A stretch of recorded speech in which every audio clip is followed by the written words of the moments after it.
सभी मित्रों का स्वागत है, अभिनंदन है फ्रेंड्स आशीष कोचिंग प्लेटफॉर्म में। आज हम लेके आए हैं जीके एंड जीएस के 20 एमसीक्यूज जो अति महत्वपूर्ण क्वेश्चंस हैं।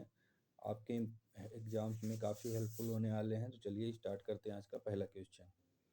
पहला क्वेश्चन कह रहा है कि प्लासी के युद्ध में अंग्रेजों ने किसे पराजित किया। ऑप्शन ए है मीर कासिम, ऑप्शन बी है सिराजुद्दौला, ऑप्शन सी है Haider Ali and option D है टीपू सुल्तान। तो चलिए हम लोग फटाफट करेंगे 20 एमसीक्यू सीरीज।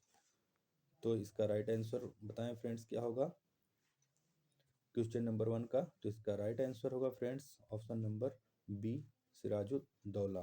सिराजुद्दौला। चलिए आगे बढ़ते हैं क्वेश्चन नंबर 2 की तरफ। क्वेश्चन नंबर 2 कह रहा है कि बक्सर का युद्ध किनके बीच लड़ा गया था।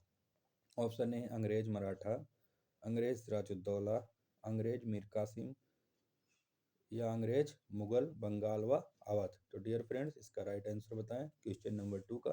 तो इसका जो राइट आंसर होगा फ्रेंड्स क्वेश्चन नंबर 2 का वो होगा आपका डी ऑप्शन द करेक्ट। किसके? अंग्रेज मुगल बंगाल व अवध के बीच लड़ा गया था। चलिए आगे बढ़ते हैं। क्वेश्चन नंबर 3 कह रहा है फ्रेंड्स कि मैसूर राज्य के संस्थापक कौन थे। ऑप्शन ए है Haider Ali, option B Tipu Sultan, option C Chikkadevaraja and option D किड्स किड्स राज। तो इसका जो राइट आंसर होगा फटाफट करिए फ्रेंड्स क्वेश्चन नंबर 3 का। तो इसका जो राइट आंसर होगा वो होंगे हमारे चिक्कदेव राज, यानी सी ऑप्शन आपका करेक्ट हो जाएगा फ्रेंड्स। चलिए आगे बढ़ते हैं नेक्स्ट क्वेश्चन की तरफ। टीपू सुल्तान को किस नाम से जाना जाता था। टीपू सुल्तान को किस नाम से जाना जाता था। ऑप्शन ए है शेरे पंजाब, शेरे मैसूर, शेरे हिंद या शेरे दक्कन। तो किस नाम से जाना जाता था डियर फ्रेंड्स। और जितने भी चैनल पे जो हमारे नए फ्रेंड्स हैं वो लोग चैनल्स को सब्सक्राइब कर लें, बेल आइकन को भी प्रेस कर लें, तभी उनको नोटिफिकेशन मिलेगा फ्रेंड्स आपको। चलिए तो इसका राइट आंसर करिए क्वेश्चन नंबर 4 का फटाफट। क्वेश्चन नंबर 4 का तो इसका जो राइट ऑप्शन होगा बी ऑप्शन आपका करेक्ट हो जाएगा। फिर शेरे मैसूर, उनको शेरे मैसूर के नाम से जाना जाता था टीपू सुल्तान को फ्रेंड्स। चलिए आगे बढ़ते हैं। बंगाल का प्रथम गवर्नर जनरल कौन था। प्रश्न नंबर 5 कह रहा है कि बंगाल का प्रथम गवर्नर जनरल कौन था। ऑप्शन ए है लॉर्ड कर्जन, ऑप्शन बी है लॉर्ड वेलेस्ली, ऑप्शन सी है Warren Hastings and option D है फ्रेंड लॉर्ड डलहौजी। तो इसका फटाफट आंसर करिए क्वेश्चन नंबर 5 का सही उत्तर क्या होगा फ्रेंड्स। तो इसका जो क्वेश्चन नंबर 5 का सही उत्तर है वो है option number C, Warren Hastings. Option number C आपका करेक्ट हो जाएगा डियर फ्रेंड्स। चलिए आगे बढ़ते हैं नेक्स्ट क्वेश्चन की तरफ। क्वेश्चन नंबर 6 कह रहा है कि विधान परिषद के सदस्यों का 1/3 भाग कितने समय में सेवानिवृत्त होता है। ऑप्शन ए कह रहा है प्रत्येक वर्ष, ऑप्शन बी कह रहा है प्रत्येक 2 वर्ष, ऑप्शन सी कह रहा है प्रत्येक 3 वर्ष एंड ऑप्शन डी कह रहा है डियर फ्रेंड प्रत्येक 5 वर्ष। तो इसका फटाफट आंसर करिए क्वेश्चन नंबर 6 का। तो जो इसका राइट आंसर होगा फ्रेंड वो होगा आपका प्रत्येक 2 वर्ष। ऑप्शन नंबर बी आपका सही हो जाएगा। चलिए आगे बढ़ते हैं। क्वेश्चन नंबर 7 कह रहा है कि मुद्रा का मुख्य कार्य कौन सा नहीं है।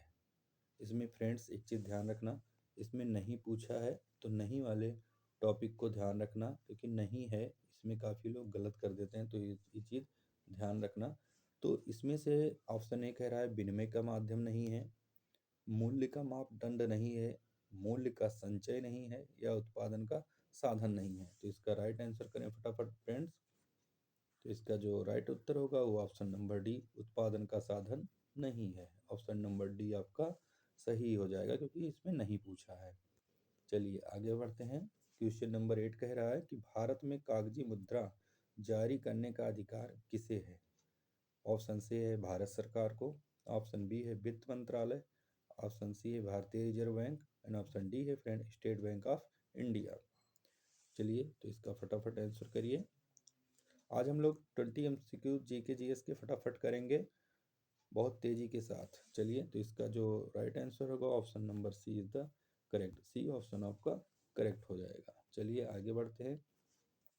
क्वेश्चन नंबर 9 कह रहा है फ्रेंड कि बैंक दर का संबंध किससे है। इंग्लिश में कहते हैं बैंक रेट।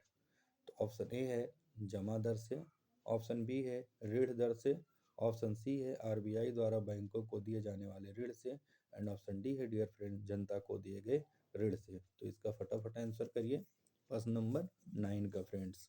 और जितने भी चैनल्स पे नए आ रहे हैं वो लोग बेल आइकन को प्रेस कर लें, सब्सक्राइब करके बेल आइकन को प्रेस कर लें, तभी उनको नोटिफिकेशन मिल पाएगी डियर फ्रेंड्स। चलिए क्वेश्चन नंबर 9 का, तो इसका जो राइट आंसर होगा फ्रेंड वो होगा आपका आरबीआई, यानी सी ऑप्शन आपका सही हो जाएगा, आरबीआई द्वारा बैंकों द्वारा दिए जाने वाला ऋण से। चलिए आगे बढ़ते हैं। क्वेश्चन नंबर 10 है विश्व का सबसे ऊंचा जलप्रपात कौन सा है। ऑप्शन ए कह रहा है नियाग्रा जलप्रपात, विक्टोरिया जलप्रपात, एंजल जलप्रपात या इंगुआजो जलप्रपात। तो इसका राइट आंसर होगा friends option number C, Angel जलप्रपात जो है वो विश्व का सबसे ऊंचा है, यानी सी ऑप्शन आपका करेक्ट हो जाएगा, एंजल जलप्रपात। चलिए आगे बढ़ते हैं। प्रश्न नंबर 11 कह रहा है कि एंजल जलप्रपात किस देश में स्थित है।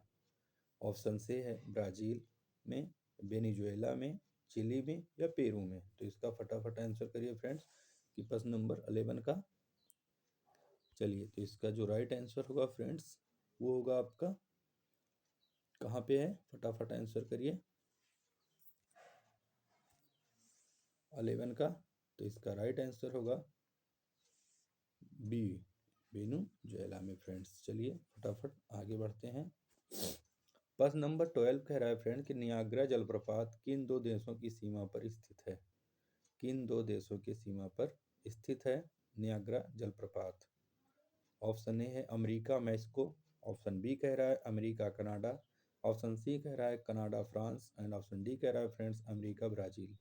तो इसका फटाफट आंसर करिए फ्रेंड्स कि नियाग्रा जलप्रपात। और ये सभी एग्जाम्स में जो अभी करेंटली जो लगे हैं एग्जाम्स उन सब के लिए हेल्पफुल होगा, वेरी महत्वपूर्ण क्वेश्चन हैं फ्रेंड्स, और यही आपके एग्जाम हॉल बुकलेट में क्वेश्चंस मिलने वाले हैं, तो इसको आप लोग रिवीजन करते रहें। चलिए प्रश्न नंबर 12, इसका राइट आंसर है फ्रेंड्स अमेरिका और कनाडा, यानी बी ऑप्शन आपका करेक्ट हो जाएगा, बी ऑप्शन का सही हो जाएगा फ्रेंड। चलिए आगे बढ़ते हैं।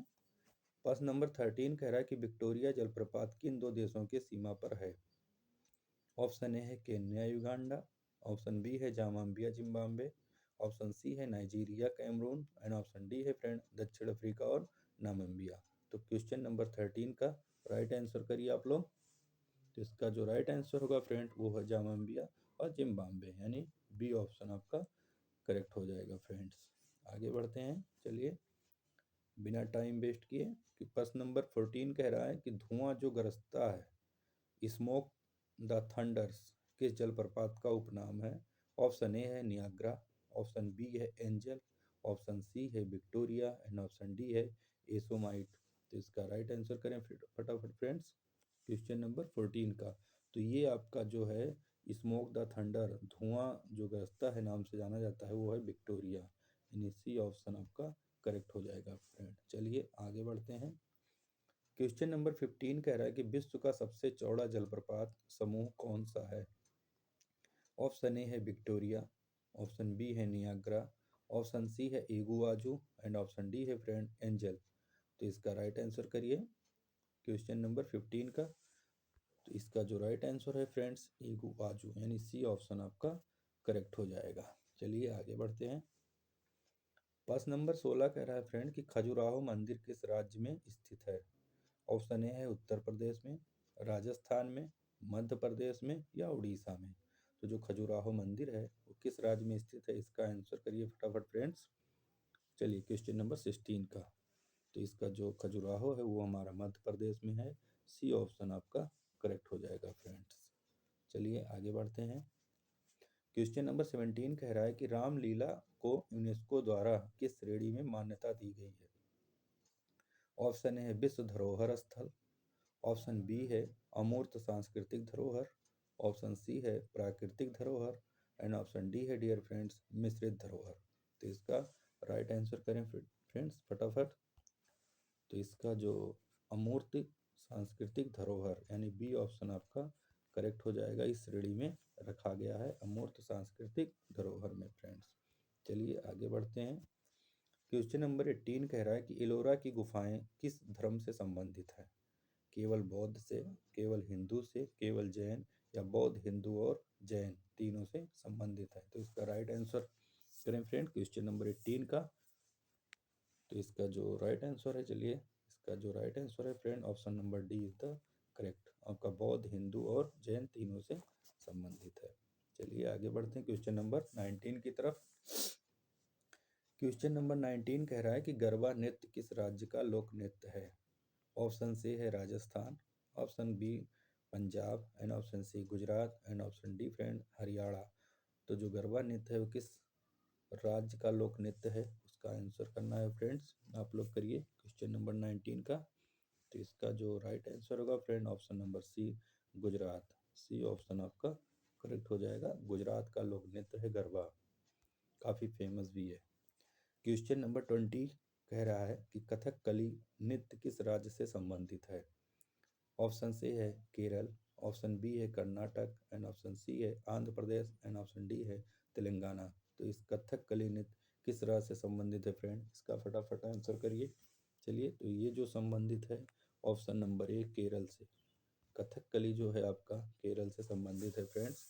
तो इसका right answer option number A होगा। चलिए, थैंक्स फॉर वाचिंग और मिलते हैं नेक्स्ट वीडियो में फ्रेंड्स। जब तक के लिए जय हिंद, वंदे मातरम।